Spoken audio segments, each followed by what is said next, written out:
Princess and Magical Horse. Welcome to New Story in English. Today I will tell you a very beautiful short story. The name of the story is Princess and Magical Horse.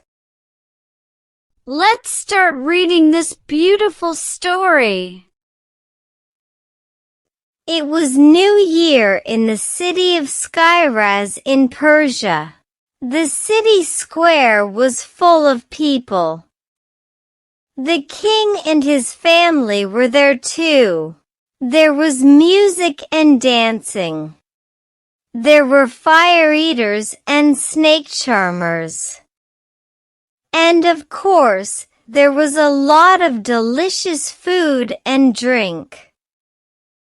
Suddenly, an Indian man appeared in front of the king. He had a beautiful horse with him.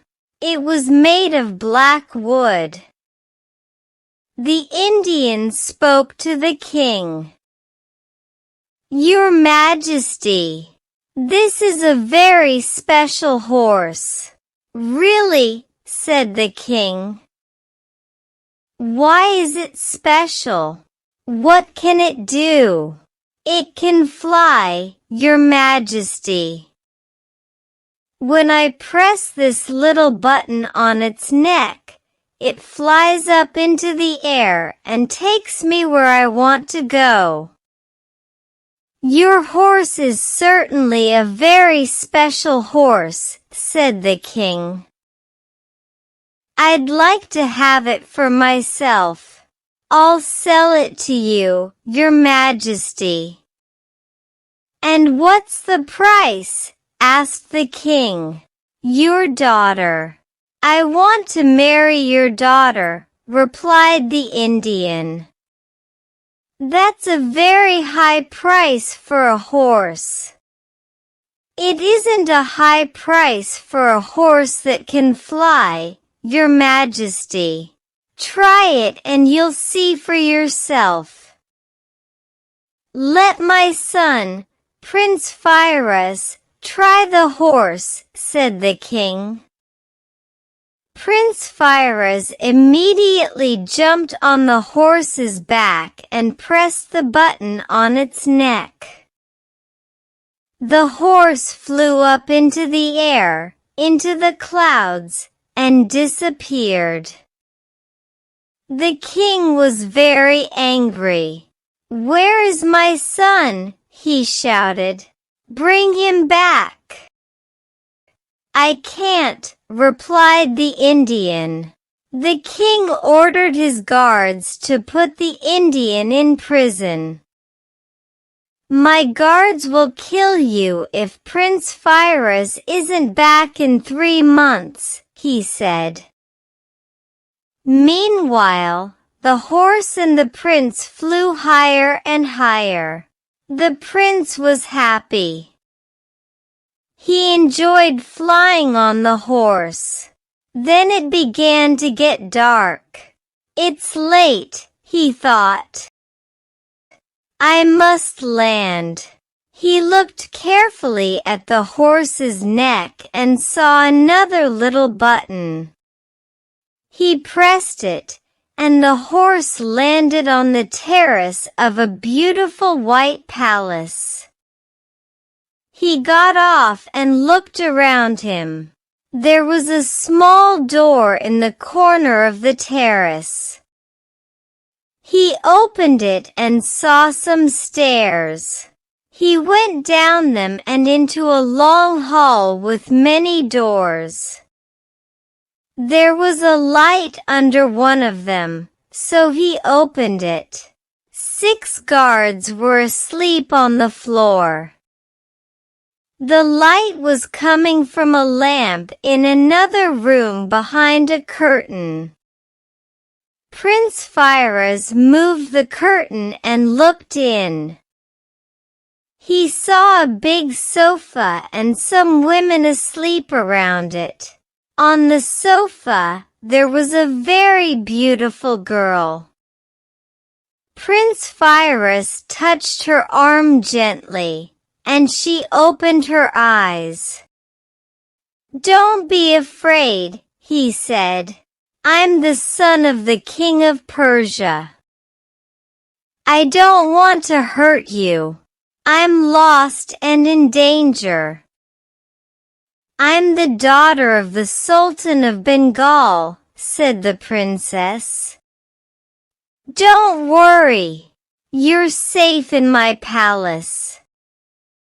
Then she called one of her maids and said to her, "Give the prince some food and a bed. We'll talk in the morning." The princess thought about the handsome young prince all night.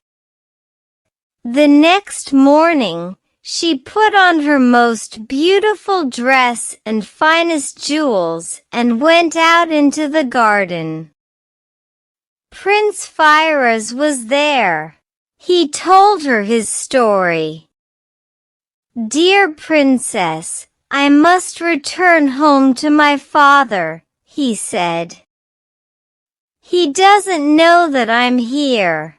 The princess was sad when she heard this. "Can't you stay for just 2 more days?" she asked. "I'm lonely here. My maids and the palace guards are my only companions."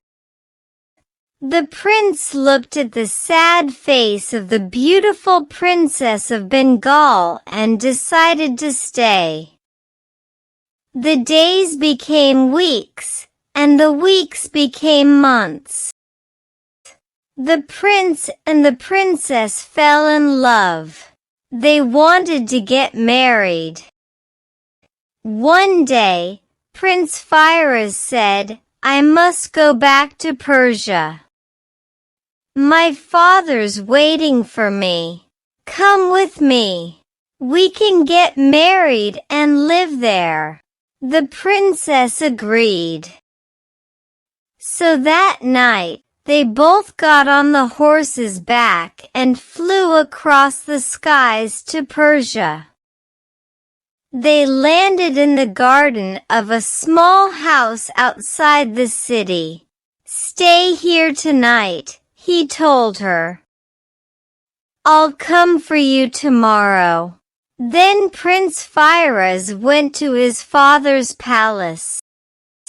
The king was very happy to see his son again. He told the guards to bring the Indian to him.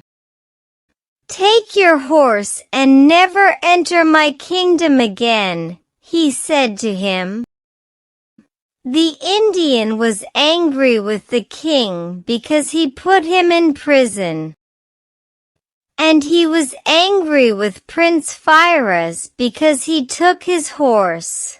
He wanted his revenge.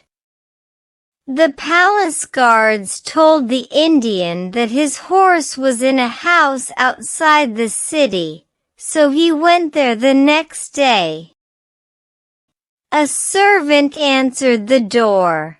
The Indian said, "The prince is waiting for the princess. She must come with me to the palace." A few moments later, the princess was on the horse behind the Indian. They flew up into the air and in the direction of the palace. The prince and the king looked up and saw them, but the horse didn't land there. It flew over the palace and disappeared. The prince was afraid. The princess is in danger. "I must go and look for her immediately," he said to his father. The horse took the Indian and the princess to India. It landed in a forest near the Sultan of Kashmir's palace. The princess started shouting for help. The Sultan was hunting in the forest that day, and he heard her. Perhaps that girl is in danger, he thought. I must go and save her. When he saw the Indian, he pulled out his sword and killed him. Then he put the princess on his horse, and they rode back to his palace. Early the next morning, the princess heard a lot of noise outside her room. "What's that noise?" she asked the maid. "The servants are preparing for your wedding. Tomorrow you will marry the Sultan," she said. The princess was horrified. "I must do something," she thought. "I can't marry the Sultan. I don't love him." She started shouting, crying, and pulling her hair. The maid was afraid. She went to the Sultan and said, "The princess is ill. She can't marry you tomorrow. Look after her," he said, "and we'll get married when she's better." But weeks and months passed. Many doctors came to see the princess, but she didn't get better. Then one day, a young doctor from Persia arrived at the palace gate. It was Prince Firas. The princess was very happy to see him. "We must escape," the prince told her. "And I have a plan. But first, you must stop crying and smile at the Sultan." So the princess stopped crying and smiled at the Sultan. He was very happy. "You are a very good doctor," he said to Prince Firas. "The princess is well now. You can go home." "She isn't completely well," the prince said. The enchanted horse put a magic spell on her. "Bring the horse and the princess to the square this afternoon, and I'll take away the spell. Tell all the people in the town to come and watch." At 4 o'clock that afternoon, the city square was full of people.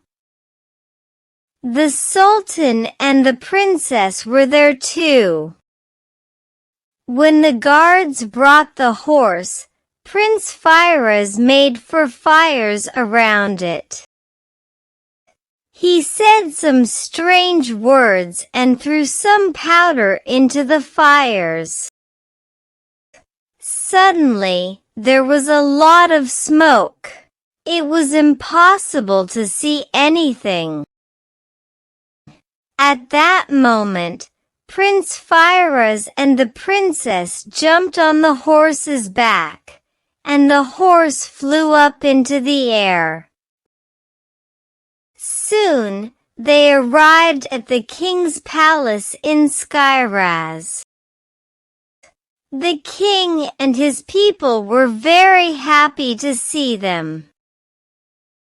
The next day, the prince and the princess got married, and they lived happily for the rest of their lives.